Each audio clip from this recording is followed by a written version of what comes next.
As I start Bible study, kablam. As we look at this and we understand who he is and what's taken place, you know, he was born about 10 BC. He was the grandson of Herod the Great and the nephew of Herod Antipas. He was very popular during his 7-year reign. He wasn't in reign very long, about 7 years, but he was killed. He was insecure about his ancestry. It's basically his bloodline. He was insecure about a lot of stuff. When he was a little kid, his father was killed by his grandfather out of bloodthirst, out of that jealousy and that fear of losing power. Herod the Great was a little bit out of his mind, and he kills his own son. He does this about 7 BC. So his grandfather killed his father. He's got all this stuff happening, but the catalyst that really set Agrippa up to be this great leader is they shipped him off to Rome. So out of Judea, they shipped him off. He's a young boy. They ship him off to Rome, and now he's going to receive an education at the hand of everything Roman. The absolute, hands down, best education that anyone in that time period could have had. And because he was a guest in the Roman household, because he was one of these children from one of the Roman city-states or Roman, areas that were out in it, he was held in the household. I mean, he was a good kid. They looked at him and they liked him. One of the things also, and I don't even know if I put it in here, but he was actually friends. I believe it was Claudius. He was friends with the future emperor as he was growing up, in the palace area, and as he was being schooled and educated. So he already kind of had this insight into what Roman rule and law was. And he kind of got this insight of what being a political person was going to be. The thing that really sets him apart is he knew how to play the politics. He knew how to play that political game. That's why, for one of the few times in the history of this Roman rule over top of the Jewish people, they did not have in the Judean area, in this area that Agrippa the first was over, that they did not have a prefect, a Roman prefect, or a Roman governor over that area. For the first time, they did not have to worry about getting Romans to approve death or any of these things that would take place. So capital punishment was completely at the hands of Herod Agrippa the first. He was able to basically hand down the sentence, see it carried out. Whereas before, if we take it back to the New Testament, to the Gospels, to just look at Jesus, when they wanted to kill Jesus, he had to go before Pontius Pilate. He had to go before the Roman governor of the area that was governing that area. And Pontius Pilate had to be the one to approve the death sentence to be carried out. Even though the Sanhedrin and Herod had said, hey, let's just do what needs to be done, they actually had to get the approval from the Roman people, from the governor. It wasn't something that they could just do. So that's one of the things that sets us apart with James really quickly, is that he doesn't have that leash, so to speak. He doesn't have to go before anyone and ask permission. He's able to say, okay, if this is the will of the people and we've decided it, let's go. Let's just do it. The thing that takes place with James's death, and it's talked about a little bit when we look at what takes place, but the thing that took place with James that I think that was merciful was that he was beheaded. Now, I know that sounds really callous to say it was merciful, but out of all of the ways he could have been put to death, beheading was the most merciful. Now, we've got to think about the way they were beheaded, too. Now, I'm not going to get graphic. Don't worry. I see people holding their faces already and like, oh, no. I do not have videos or visual handouts. Don't worry. No, it was a clean. They took it. It says he was beheaded with the sword. They would have put his head over a block like you see in the movies. They would have taken the sword, one clean swap, and done. And I know that sounds brutal, but compared to some of the other things that could have taken place, jump back to Jesus and look at what they did to him. Oh my gosh, the scourging, just the beating and the nastiness. You got a question, I can tell. Yeah. Now you said this King Herod, the grandfather. Well, was he the one that had the little babies? Yes, that was Herod the Great. That was his grandfather, exactly. And no wonder he didn't mind putting James to death. Exactly. He Well, was like used to it, exactly. Yeah, exactly. Like Miss Elizabeth said, you know, the thing that you look at is here, Herod the Great he was so crazy and bloodthirsty for that power that he was willing to kill babies. I mean, anyone that falls within this year period in Jesus' time, he's like, let's go out and let's kill them. Let's just get them wiped out. That's part of the reason they had to flee to Egypt, to get away from Herod the Great. So he killed his own son. Right. And when you read about the reasons of this, and if you look at like some of the other Jewish historians and like Josephus and some of these other historians of the time that talk about him, there was no real good reason for him to kill his son other than jealous of losing his crown. And so you don't really see in this account, if you read some of the other histories of the Jewish people and things, it may get into it a little bit and talk about how Herod the Great lost his crown and some of those things like that, and how it went to Herod Agrippa or however they pronounce it. I'm this southern boy who doesn't pronounce anything right, and even though I got the education, I used to have people constantly tell me I was pronouncing things right, and I said, you know what, I don't really care. You know, you're not paying me to talk pretty and say the big words and get it all right. Well, I guess you are kind of, but anyway, I ain't gonna do it. So, but when you see this and understand it, you're exactly right. He was just a nasty, nasty man. So when his grandson comes on the scene, he wants, in contrast to this, he plays a political game a little bit. He's not so worried about the power that he has so much as he's worried about the people's respect and their love. And that was kind of the perverted twist on this that we don't see, because Herod the Great was worried, even though he didn't have the power, because he had these Roman rulers over top of him. He had his one little section. And in Herod's time, and I'll talk about it a little bit with this, but in the time of what was given and what was allowed, they had these areas within Judea, Samaria, and Jerusalem, or Greater Jerusalem, in these areas, to where they would have been, Herod the Great would have been kind of over all of these things. But once he died, they swallowed up some of that. And they, with Judea and in the city Jerusalem and Samaria and some of these places, they kind of made it the greater area. They took out like Samaria and some of these other outlying areas, and they said, okay, well, we'll just give you like right in Judea, just this little bit, the greater city area, the greater popularity or popular city area. We'll let you be over this. But with Agrippa, with Agrippa or Agrippa, however you want to say his name, when he came on, because he knew that political game, because he had been friends with the emperor, the soon-to-be emperor and all these things, and he had been educated in Rome, he knew how to play the system. And so they started off, and they gave him that same little bit of area. And so as he gets this little bit of area, and the thing that's really crazy about this, they see he's doing really good and he's really shining. So they end up giving him the entire territories of Israel, within Israel, Samaria, Judea, the same areas which Herod the Great had once had, and had pretty much been handed to him. He didn't earn it. Agrippa the first, his grandson, he earned it. He knew how to play the political game, and he got it because they gave him that greater area to begin with.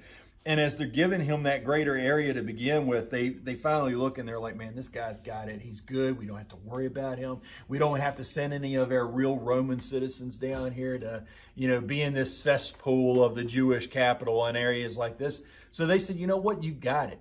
They pull out the Roman governors and all these officials. Now, they still had the Roman soldiers and things like that. Don't get that, mixed up. But as far as putting a governor there to rule the area, gone. It's unprecedented. It's one of the very few times that the Romans were over top of the Jewish capital and Jewish citizens that this ever took place. So it kind of gives you that thing of seeing how to play the system. So if we look at this and understand probably what's taken place, I would imagine he probably looked and he saw his grandfather. He read history. He was taught in Rome about how to be political. And because you got to think, the other thing about saying, oh, well, he was friends with the future emperor. He was friends with the future emperor. So if they're educating the emperor on how to be political and how to get all these things to rule these citizens, or maybe be a governor or over top of some area, they gave him this political game and this strategy and all these things. So he learned it. He took it in. And so then when he gets here, he says, instead of ruling the people in a way that my grandfather did and scaring the snot out of them and making them fear me and think that I'm crazy and that I'm just jealous, I'm going to be a king of the people. And so that's where with the Sanhedrin, you see that political thing kind of start to twist. And he gets involved with the Sanhedrin and they love him and they look at him, and within reason, they kind of had this political game going too. And they saw an opportunity. You know what? We lost Saul, but now we've got this guy, and I think this is the time to open up persecution on the church again.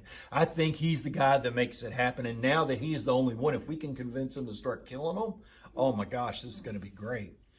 Now, they had went after Jesus, and it was obvious that it didn't work with Jesus. And so now they're going to start going after those inner circle people of Jesus. So we know that Jesus' inner circle, when we think about the three that he really messed with, he had Peter, he had James, and he had John. They had two of them that they were getting ready to take care of right here and right now. And God says, nope, not going to happen. If we look and see what happened and you understand this, this is something that really we see takes place, and it's just the imagination that goes into some of these things, and the way these people are intertwined through the book of Acts. We're going to see some more of Herod Agrippa first. Some of his offspring are going to be mentioned throughout the book of Acts. 3 of his offspring are going to be mentioned. Sons and daughters are going to be mentioned within Acts. So it's not going to be one of those things that we see just disappear. But Agrippa, he had a very short reign, and he died.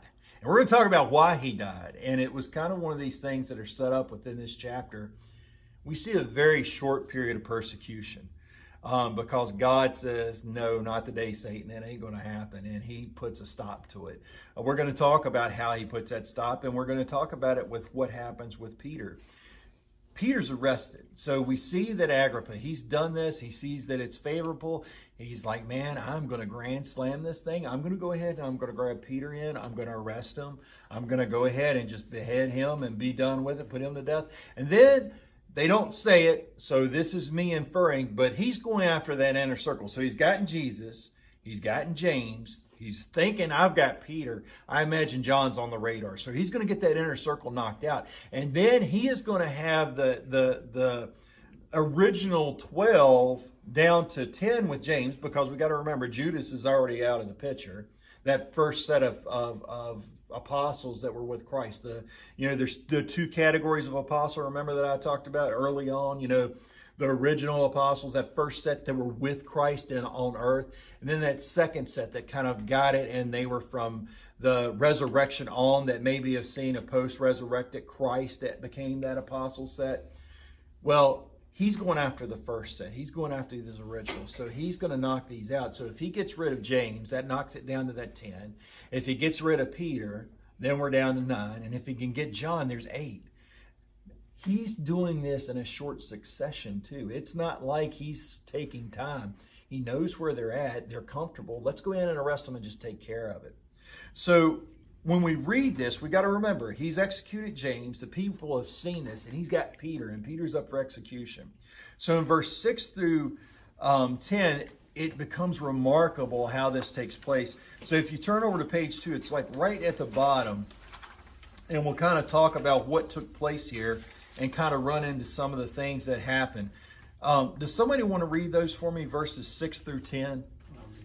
Thank you, sir. On the night before Herod was to bring him out for execution, Peter, bound with 2 chains, and was sleeping between 2 soldiers, while the sentries in front of the door guarded the prison. Suddenly an angel of the Lord appeared, and a light shone in the cell. Striking Peter on the side, he woke up and said, "Quick, get up." Then the chains fell off his wrists. "Get dressed," the angel told him, "and put on your sandals." And he did so. "Wrap your cloak around you," he told him, "and follow me."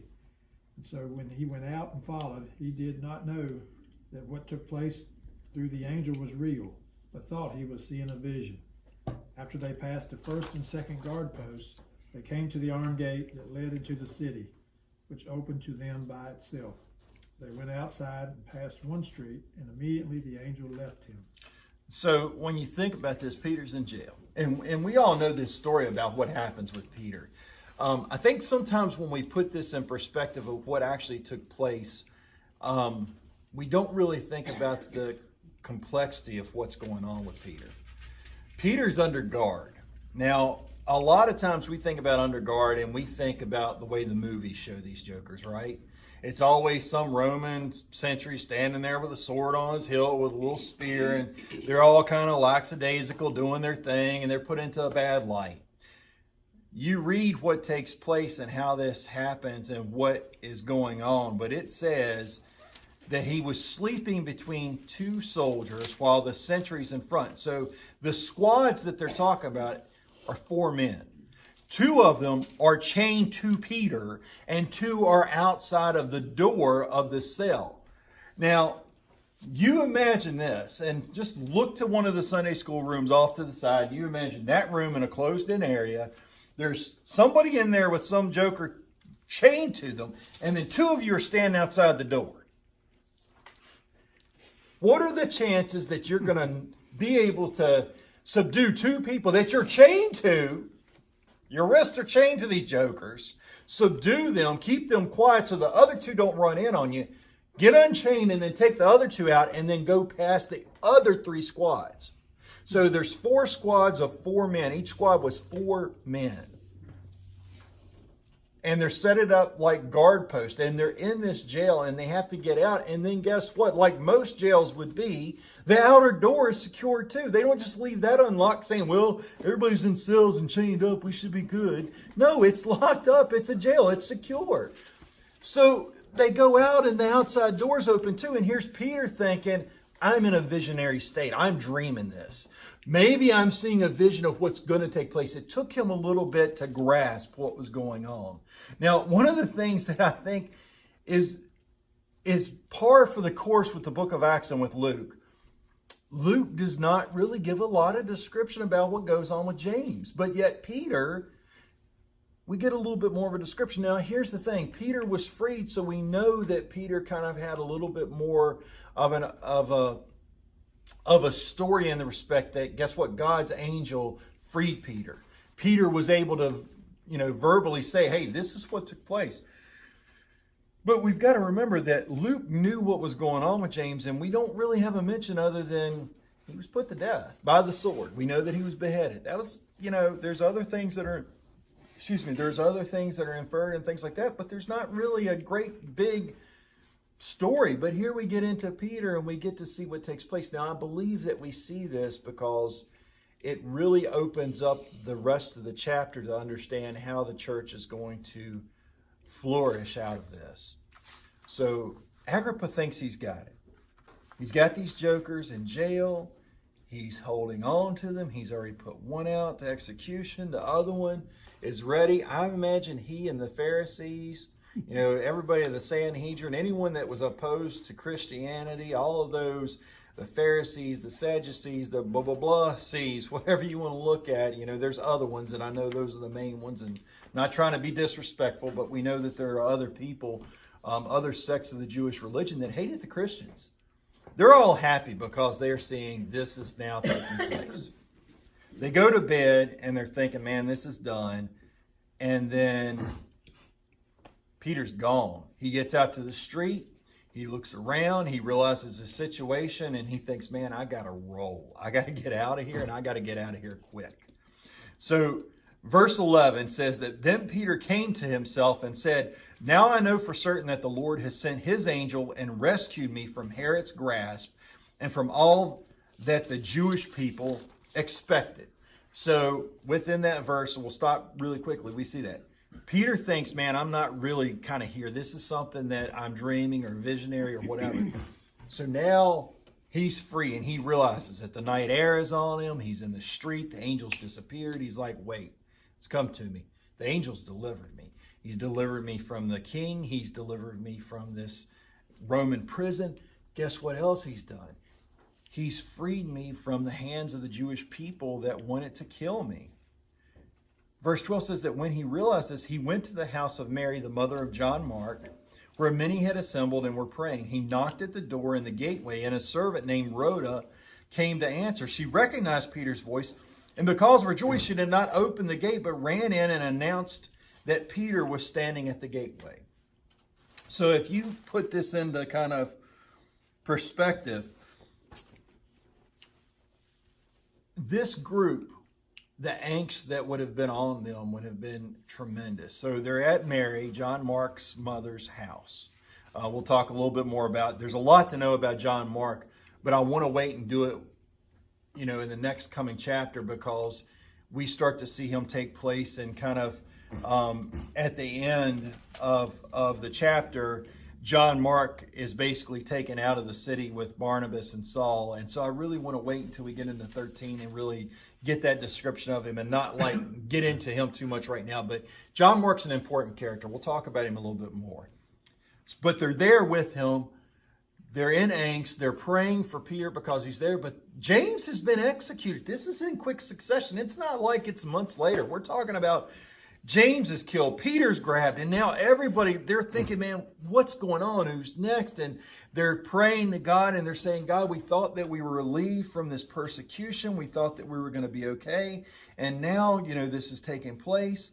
And so this servant hears this knock, recognizes Peter's voice. She doesn't go down and let Peter in. She goes to tell everybody, hey, Peter's here. He is out. He's here. And it's funny because when you look at verse 15, and I want to talk about the severity of what they say to her, because we think about things in certain respects, but verse 15, depending upon your translation, it'll say you're crazy, or you're mad, or you're out of your mind, or something like this. But the Holman Christian Standard says, you're crazy, they told her. But she kept insisting that it was true. Then they said, it's his angel.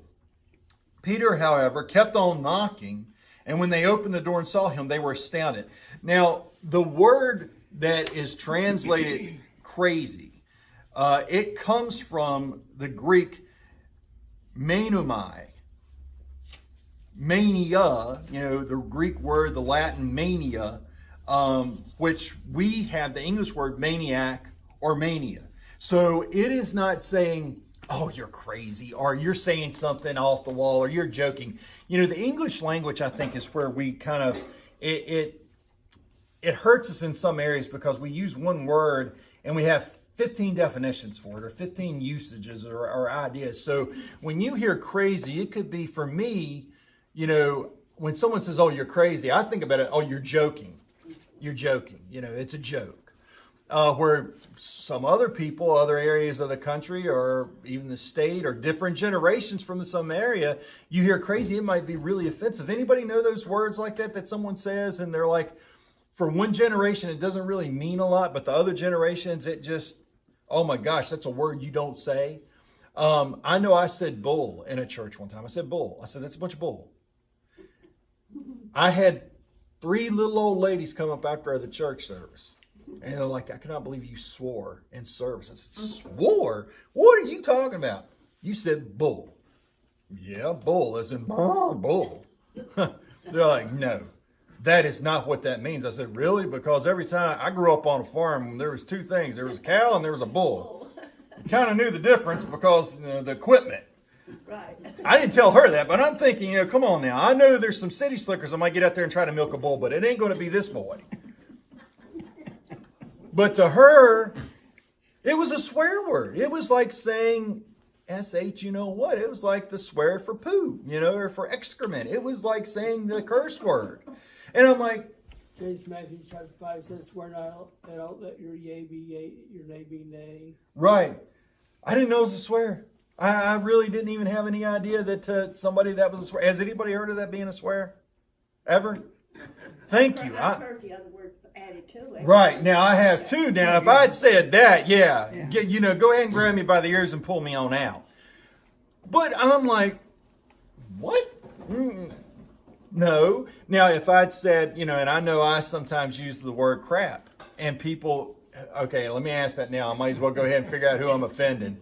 How many people hear that word and they immediately think of it as a swear word? Okay, good. I had another person that said, I had a librarian one time. Me and a couple people were in a library, and this was not Liberty University, so don't go all as one of Jerry's kids, because this was in high school, middle school. we were in the library doing something, and we were trying to. It was like one of those things you research as a group, and I'm like, man, stop doing all this crap and do it. This lady comes over and she reams me. I cannot believe you just. I'm going to tell your mom. I'm like, what did I do? And she said, you just said the equivalent of blah blah blah. You know, of the. I was like, what? No. She's like, well, that's exactly what it meant in my generation. Now, to me, it never meant that. Now I know my grandma. If you said fudge, I'm talking about fudge in a sentence in a bad way, she'd wrap you upside the head, because she would say that's the same thing as saying the F word. And it's, you know, she's like, you're just making an excuse to use the F word. I'm like, what? No. Jason, Christmas story, one boy, probably said, oh, fuzz. He said, when I say F word, said, third F word, F dash dash word above all bad words. Right. Christmas story. Yeah. Well, you know, and that's the thing. It's like you hear these words and you don't think about it. So when you look at this and you understand what's taking place, this word crazy to us may not mean the same, but they're saying mania or maniac. That's the word basically as their usage. They're like, you have lost your mind. Not like, it wasn't a little thing of, oh, you're crazy, girl. It was a thing of, you are out of your mind. You have mania. You are temporarily deranged or mad. Well, now, if I use the word crazy, I don't use that word. I don't like using that word. I hate to think of somebody being crazy. Right. And then, but, you know, some of the younger people, they'll say, oh, so-and-so's crazy. They mean Yeah. it's a compliment. Exactly. Or funny or something. Yeah, they're funny. Exactly. And we don't. I don't use that term. But Yeah. I'm not going to say anything to Yeah. them about it. I know people, if you say that, if you were to say they're crazy, they get highly offended by it. It's like it's. Jason, Christmas story. I read a book, Christmas Story by Shepard. Yeah. That's the movie 1983. I was seeing movie 2017 Christmas Story. Like when 1983 loved her 2017. Yeah. But you know, you think about some of the stuff and some of the stories and some of the things that you read, and what Chris is talking about. But if you read some of the, you know, like think about A Christmas Carol. Has anybody ever read Dickens' Christmas Carol, the I read that original once, book? Christmas Carol. Yeah, the original book and the language. I mean, it's some of the language that's used in there. Like for me as a kid, when I read it, I was like, it was, you know, because like, remember when they were describing Marley and dead as a doornail and decaying in his grave, and they really were descriptive. He was really descriptive, and I'm like, or you know, what is it, Hawthorne's Scarlet Letter? That's another one, and I mean. I seen two Christmas Story, one 1951, Hour 7, Christmas Story 51. Yeah. Christmas Carol, then one 1971, one called Scrooge by Albert Finney. Yeah. I like both of them, one 1951, one 1971. Yeah, you know, and it's funny to see how these different adaptations have taken place. And like that word, you know, we've moved it on. But anyway, when he said it to, when they were singing it to her, they were like, "You've lost your mind. Like you're in a temporary place of insanity." So I don't know if it's lack of sleep. I don't know if it's fear. I don't know if it's this constant praying for this happen that now you're just seeing this, or maybe. You know, but they didn't attribute it to anything good. It was not like, oh, you've had a heavenly vision. It was like, no, you need to go get some sleep. You're out your mind. So it was a serious thing. It wasn't like, oh, you're crazy or, oh, you're just a little mad tonight. It was like there's some insanity taking place. So much so that when she said it, Peter's still standing down on the beating on the door, pretty much saying, "I just got freed, let me in," you know. And they're arguing about whether or not the woman's got her marbles about her. And you know, you read this, and it says that there was 4 squads of 4 soldiers, so the likelihood of Peter getting out on his own was not a very good one. Not going to happen. We just discussed it. The likelihood of someone coming in on his behalf and letting him out, it's not going to happen. But now Peter is standing in right here with them on the, you know, in the flesh, and it says that, you know, he kept knocking. They saw him at the door. They were astounded, and then verse 17 says, motioning to them with his hand to be silent, he explained to them how the Lord had brought him out of the prison. So this is it on page 4. Verse 17, motioning to them with his hand to be silent. He explained to them how the Lord had brought him out of the prison. And he says, report these things to James and the brothers, he said. Then he departed and went to a different place. So one of the things... Sorry, go for it. When it comes verse 18, 19, may I read verse 18, 19 when it comes to it? Okay. Well, he will. And what to James? And James had already been beheaded. The other James, Oh, Jesus' okay. brother James. Okay. Yeah.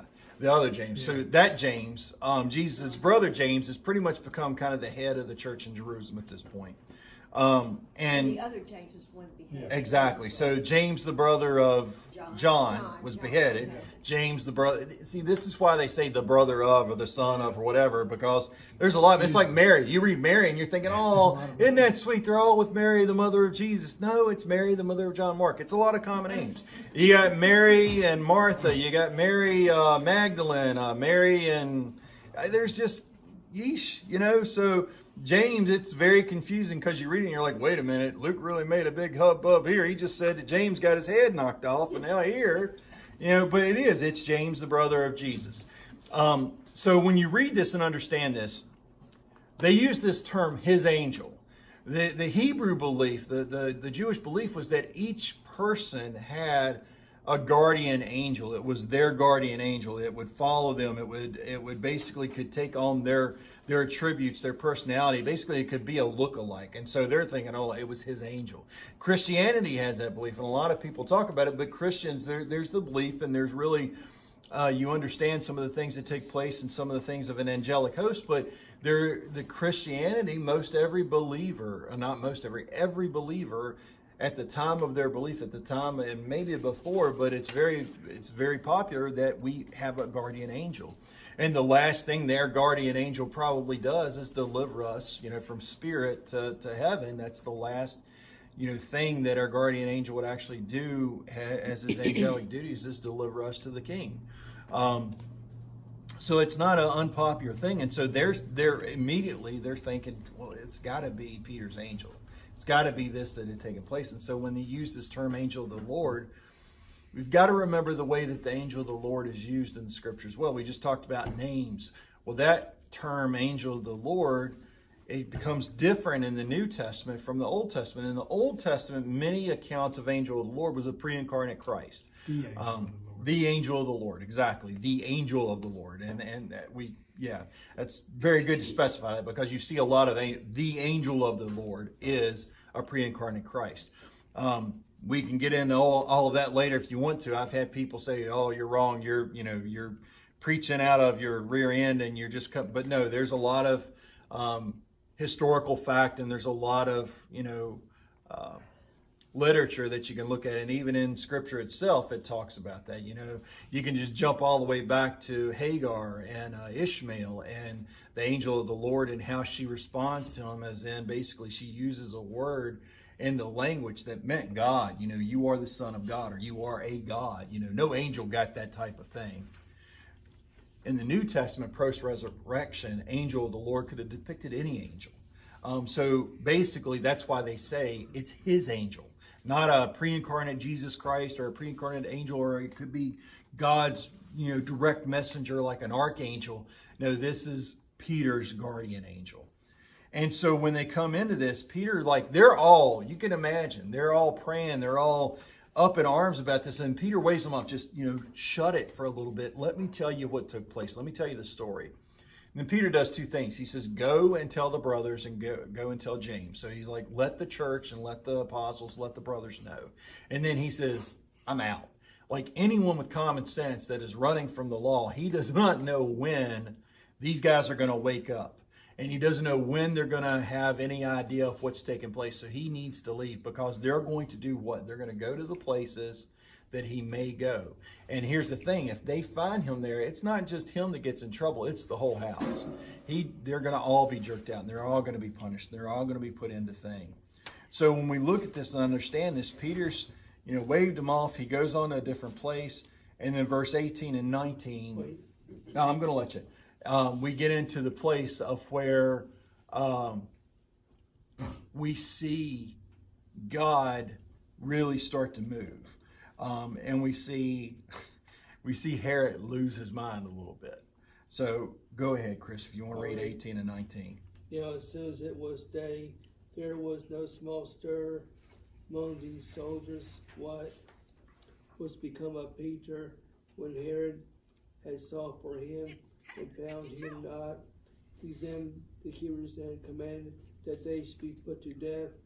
And he went down from Judea to Caesarea, and there abode. Now he examined the keepers and commanded that they should be put to death. King James Version, which said, commanded him to be brought to him, and commanded, we intend now 1534, and commanded to depart. Cranmer, and commanded them to be carried away. 1539, Geneva, then the keepers commanded to be led to be punished. Rheims, not found, commanded them to be led away. King James, keepers that commanded them that they should be put to death. And Jason, this came from the English Hexapla. Right. 6 translates why I brought this one here, prove a point. Yeah. King James said be put down, because said to be brought. Right. But what is the Greek? This is written in Greek, right? Right. Right. So King James tampered with that verse. Right. To kill what Wicklow said, commanded to be brought. King James, verse 18. What does the Greek, original Greek say? Well, if you can't speak Greek, you don't know, right? can't know that Greek, but King James said, take up serpents. John Wycliffe, take away serpents. Antonio said, kill serpents. Right. Cranmer said, take away serpents. Geneva, take away serpents. Rheims, take away serpents. Tyndale said, kill serpents. King James said, take up serpents. Right. So it's right here. And James might want to show you right here. I'll look at it here in a little bit. Proof point. Yeah, no, I understand. You know, a lot of the things that you look at, and that's like what the word I use, crazy. When you look at some of those things and think about original context and what's been brought out, a lot of the things, English does not go into as great of a detail. And then some of the translations depend upon what you look at and how deep they went to translate. One of the things with the King James Version is they translated it from Latin. They didn't translate from Hebrew, Greek. They translated Latin to the King James, language of the time. And then the New King James Version kind of said, okay, well, let's, and this was a revision of the King James, which they said, hey, King James is a lot of date, let's update it. The King James Greek New Testament text receptus. I have a copy of text receptus. Right. So in Greek New Testament I like. Right. Well, if you look, there's you can look at like the linear text, and some of those have the original language. So like if you're looking at the New Testament written in Greek, it's going to have your Greek on one side, and then on the other side it'll have the direct English translation and kind of go into the little bit of the meaning of the words. But what took place is they wake up. There's a great commotion because Peter's gone, and now I would imagine what would have taken place, and like I said, it's not really written about, but you would imagine they're putting, they have to be kind of like the angel kind of snapped the finger or touched the head or something, and they kind of put into a deep sleep or something. Or they were put into this trance where they still saw Peter and they still felt his presence, but Peter's kind of gone. So there's this commotion. They wake up. There's empty chains. There's no Peter. Guards don't know what's going on. There's a search. Herod is, going through the search. He has an interrogation. He figures out, what? Something's wrong, and I'm going to put the people who were at task for this, and not really their fault, honestly. It's not like they were drinking coffee and, and this guy, snuck out the back or something. It's not like those movies you see, The Great Escape, or like, what is the Clint Eastwood one? Remember back the Escape from Alcatraz or whatever, where he's whittling away at the. I've seen that one. Yeah, I've watched that thing a dozen times. I've seen 2 of them. One called Escape from Alcatraz, one called Alcatraz, The Unshocking Story. Right. There's a lot of things on it, but they get in there whittling away. It's not that account. It's not saying this took place. It was basically he was there 1 minute, chained to them, and gone to the next. And so Herod kind of loses his mind, and he looks at it as their failure, and he executes them.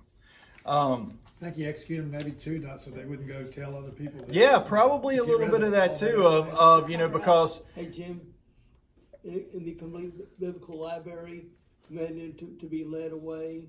Greek. Yeah, but I believe with him beheading James that he was going to kill all of them. So he wanted to kill all the disciples. I think he killed him. Well, it's right here. I think he Hey, killed Mother, I mean, his it's right here. Wycliffe commanded not to be brought. Well, you look at some of this, and like I said, we can look at a lot of different things in a lot of different ways it looks, and however you want to interpret or believe it. They weren't looked at, patted on the back, and said, "Hey, guess what? You're getting a raise and going home today to your families." Regardless of how it took place, he was getting them out of the way so that they were not going to tell that story for a couple reasons. One, it's going to make him look bad. Two, the Christians are going to get this renewed energy and this surge, because you got to remember, at this point, they don't know where Peter's at. Also, this is a point in Acts where Luke, basically, we don't hear any more of Peter's ministry. This is it. Peter's freed, and they don't really get into any of his missionary stuff. You know what? I shouldn't have said ministry. I should say missionary stuff. You know, he's not out actively going. None of the other apostles, that inner circle that actually followed Christ while he was in the ministry, they're not active as much as they were. They're more going to other churches and other people and other groups and being with them and preaching and talking and teaching and things like that. So they're kind of like a traveling, you know, individually at different places and stuff like that. Now, they're all losing their lives along the way, but they're not really up in the same thing as taking those direct parts. This is where you start to see, and at the end of the chapter, it kind of gives a little lead into it. You start to see Saul, who will be Paul later, you know, referred to by Paul. Chapter 13. Yeah, and we'll talk a little bit about, you know, as far as why he was, you know, that name change and some of those things that took place. But Barnabas, John Mark, and some of those missionary travels to where they're going to get out and they're really going to open up and start, you know, getting into the world and teaching. And this is kind of the segue into it. But the problem is, well, not the problem, but the good point about it is it really gives you a reason why it takes place. And we're getting ready to see it.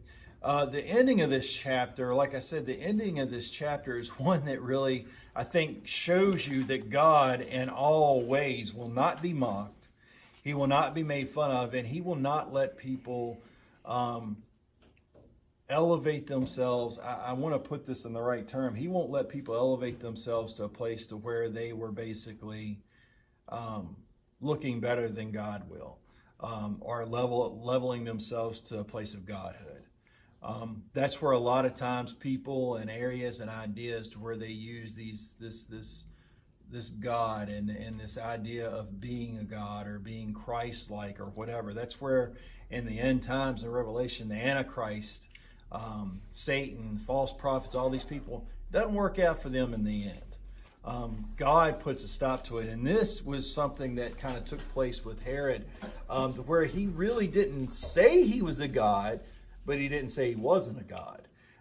The last passage, and as we get into this, and we'll kind of in verse 25, it'll kind of jump back into the church of Antioch just for a touch to give you that glimpse and kind of bring John, Mark, and Barnabas and Saul into it. But verse 20 says, he had been very angry with the Tyrians and the Sidonians. Together they had presented themselves before him. They won over Blastus, who was in charge of the king's bedroom, and through him they asked for peace because their country was supplied with food from the king's country. So on an appointed day, dressed in royal robes and seated on the throne, Herod delivered a public address to them. The assembled people began to shout, "It's the voice of a God and not of a man." At once an angel of the Lord struck him because he did not give the glory to God. And he became infected with worms and died. Then God's message flourished and multiplied after they had completed their relief mission. And see, this is how it kind of goes into it. After they had completed their relief mission, Barnabas and Saul returned to Jerusalem, taking along John, who is also called Mark. So Luke segues into this one little section, and you're like, what? You ended it with, Agrippa just died of worms, basically. And you're going to just give us this little blurb, but he's leading into the next chapter. He's reminding us of a couple things. And here's the history of why he's saying this. The summer of AD 44, the day of festivities honoring the Roman Emperor Claudius, the citizens of Tyre and Sidon as well as those of Caesarea, were assembled in the city's theater area. Luke relays that basically Agrippa had ascended into the what's it called? You can find it on here, and I'm going off. Yeah, there you go, the speaker's platform. Thank you. The speaker's platform, and basically the idea and the time that they're in, they sat down to give speeches. Now, I don't know how they did. I'm sitting here now, and you see my hands waving, and the stools are rocking and all that stuff. I don't know how anybody that was giving a lecture that was fervent or, they were really into, were able to sit on a speaker's platform and just kind of do that kingly thing of not moving. But he did. Whatever he did, whatever he said, it was passionate. It just rose up this crowd of people, and they were saying, man, this is not a man. This is surely a God. Now, people have done this in Scripture before. You think it happened to Peter. It happened to Peter just a few chapters ago. Remember when the Roman, he's like, and Peter's like, no, I'm just a man like you. Get up. Agrippa didn't do that. He's like, yup, that's me. And Josephus recorded it this way. And, when I was reading about some of the things that took place, Agrippa dies because he does not stand up. And the Latin the Greek, when it says this, they began shouting and chanting. And the direct translation was in there, the Theo Phone Kai Alcatropo. The sound of a God, not of a man. The sound of a God, not of a man. So it wasn't the issue of that. It was the issue that he took the praise and he didn't say, no, I'm just a man. I'm just your king. I'm not a God. He took it in that. And God's like, you know what? I'm done with this junk. So they struck him down, and it was an immediate thing. This kind of says he was struck down, but Josephus, the Jewish historian that records it, says he was struck immediately, basically doubled over with pain on the speaker's platform. So much so that they had to pull him off the stage and carry him out. And then he gets sick. So he has like these roundworms, basically. It's, a group of roundworms, inch or so long. In his intestines, it causes intense diarrhea and vomiting and blood in the stool and, all of this nasty whatever stuff. And he dies. Now, that's a way to end a chapter. I mean, you're getting into it and you're saying, man, here's these... What's that? I've been sick, so. Oh no, I'm so sorry. I'm talking about being sick. She's gonna be going home and looking, do I have worms anywhere? But no, it was an immediate thing. It wasn't like a mild, I've got a stomach thing, let me go home. No, it was, yes, I'm a God, and all of a sudden it was a doubled over. I'm in pain. I can't do it. I can't handle it. Yes, sir. Probably salmonella poisoning. Could have been a lot of stuff, but there's worms. Yeah, God brings it on. Wanting to take credit. Yeah. God brings it on. There's worms in there. They're going to see the intestinal worms in two ways. One, he's basically losing fluids from both ends, and in those fluids from both ends, you see these little worms moving around. Kind of similar to a dog stool. Sorry to say it, but you ever seen a dog that has worms? Basically, God gave the king worms. I mean, how else do you do it? And we know this because Josephus recorded a little bit longer of a narrative talking about his death, saying he had worms. So that's where I got it from. I did not just pull it out of a hat or say, "Hey God, what'll sound good tomorrow morning?" What do you think? But no, Josephus recorded it as it was just a horrific, I'm so sick. So they end with him dying, and his death led to a way of the Christians flourishing for a little bit. So from AD 44 to 47, a 3-year period though, they flourished. They grew spiritually, they grew in numbers, but they did not escape that famine that we had read about. Remember when we read back, Agabus predicted this famine? So the church is going to be hit by this famine. That is why Luke brings in at the very last verse and says, after they had completed their relief mission, Barnabas and Saul returned to Jerusalem, taking along John, who is called Mark. So Saul and Barnabas being sent from the church of Antioch, during this time that this is taking place, the church in Antioch is preparing. They're going through this preparation. And see, these churches are starting to tie together. There's two great churches tying together, and they're sending aid to Jerusalem and to this area to take care of this. But during this time that this stuff is kind of taking place, the church in Antioch is preparing for the famine that was, prophesied by Agabus, by the prophet. So once this starts to take place, Barnabas and Saul go to take the relief, the food and the things to provide for the famine, right as this is taking place. And then when they leave to go back, they basically take, they go from Judea, they're leaving, they take John Mark with them. And then when we get into chapter 13, we really start to see the missionary work take off. It takes off, one, because the church is now, it's not, in Judea, in this area, Jerusalem, and all these places, it's not being punished. It's not being persecuted. It's starting to flourish. Spiritually, they're growing. In numbers, they're growing. They're going through a hard time. It's not going to have a small impact being, going through a famine, but they're being provided for and aided by the church in Antioch. So the church itself, the members of the church, it's tough. I mean, we can't say that they're going to have every single thing that they would if they weren't in a famine, but they're not going to starve to death either. So Saul and Barnabas come on the scene here. John Mark comes on the scene, and then in the next chapter, we really open up to what is some of the greatest missionary trips that we'll ever read about in the church, because one, we see the church take off, but two, we see that even the early church leaders had squabbles. Saul, Barnabas, and John Mark, they have a couple little squabbles along the way. They have some disagreements. They choose to go it on their own some and different things. So when we move forward, like I said, Peter, this is really Peter's last missionary ministry. This is really the big last hoorah we're going to read about with Peter. Now we're going to be pushed into looking at Saul, who we will start calling Paul, and I'll give you some reasoning behind that here in a little bit. And John Mark, who we'll also talk about next Bible study. Like I said, I didn't want to, we could have talked about John Mark a lot now, but I really would rather wait until we actually start pushing into him in the ministry to where he becomes prominent, because for me, that's where it's more important to really get into a description. I mean, we've heard the name, we know he's been around, but he's got a huge backstory. Jim and I were talking about earlier when we came in. We were talking about Andrew and possibly being a disciple of John the Baptist, and then being Jesus' disciple as well. Well, John Mark, we read about him here, but he was actually around during Jesus' time. There are some instances where we know historically. Be careful, Sylvia. Don't you flip that chair over. Yeah. I was going to say, I see you leaning over and I see a chair tilting and Sylvia's head going toward the floor, and I'm thinking, man, we're going to dump her. And on camera and everything, we'd be YouTube sensations. It would be. The camera would flip down and see Sylvia laying over top of her bookmark with the chair folded on top of her, and YouTube gold. I'd share the money with you, I promise.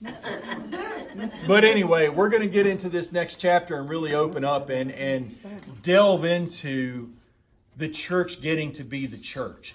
The issues that the church has together. Because guess what? You know what? Even though they were family and even though they got along in great ways, they still had issues.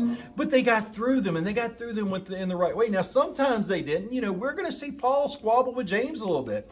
James, the brother of Jesus, is going to be the leader of the Jerusalem church now. He's going to do great at it. And I've got a little bit in here about that. But he does a great job at it. I mean, he is wonderful at what he does. But James is one of those latter disciples or apostles that I mentioned, that second group. Even though he was Jesus' brother, even though he knew him as Jesus the man, he never knew him as Jesus the Messiah, because that's just Jesus, my brother. That's the older brother that was, he's from an angel, or he's God's son. That's the brother talking. Now, I'm not being disrespectful. But if my mama told me that my older brother was the son of God, don't you think for a minute I'm going to believe anything. That's mama looking at her favorite son and whatever. Oh, yeah, you're the son of God. Walk on water in my rear end. So James, sorry, I'm not trying to be disrespectful, but let's, Jesus, after he dies and is resurrected, James sees Jesus then, and he's like, oh, my Lord, as in saying, my Lord. Now I understand. Now I believe. And so James then, seeing Jesus in a post-resurrected state, knowing him before, but now he's a follower. Now he is a disciple, an apostle. Then he becomes the leader of the Jerusalem church, and it just goes crazy because he has such a passion and such an understanding. And we see in some of James' writing how passionate he was. He and Paul have several different arguments. James and Paul have that argument all along, faith through works and faith by works and, all these things. We'll talk about those at some point. But we see the church take off and grow. So under James's leadership here, it's going to grow. And then we see Paul and Barnabas and John Mark start these missionary trips. Then we're going to see the churches abroad and missionaries all over, and just church blows up in it, partly because of what takes place right here in this chapter. One, James is executed, Peter is freed, then the famine comes, and Agrippa is knocked out. The Jewish persecution is once again knocked out. They put a Roman ruler back down there with whoever's going to be the next king, and we'll talk about that a little bit as well. Some of these things and intricacies of the Sanhedrin that they thought they were winning, they get smacked right in the face. They get God smacked.